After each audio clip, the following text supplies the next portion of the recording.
Friends, Karthikeya స్వామి వివాహం ఎలా జరిగిందో తెలుసా? అది ఒక్కటి కాదు, రెండు దివ్యకథలు. దేవసేన దేవేంద్రుని కుమార్తె. ఆమె అమృత శాంతి, సౌమ్యం, దైవానుగ్రహానికి ప్రతిరూపం. దివ్యలోకంలో మహోత్సాహంగా కార్తికేయ, దేవసేన వివాహం జరిగింది.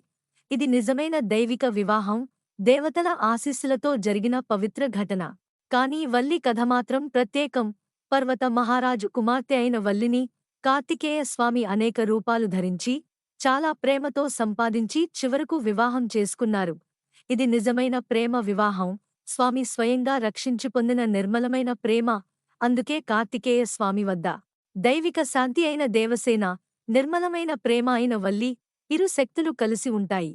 వల్లి, దేవసేన సమేతంగా కార్తికేయ స్వామిని పూజిస్తే శాంతి, ప్రేమ, ధైర్యం, విజయాలు అన్నీ వరముల్లా లభిస్తాయి. ఇంకా ఇలాంటి ఆధ్యాత్మిక వీడియోల కోసం మన ఛానల్ను లైక్, షేర్, సబ్స్క్రైబ్ చేయండి ఫ్రెండ్స్.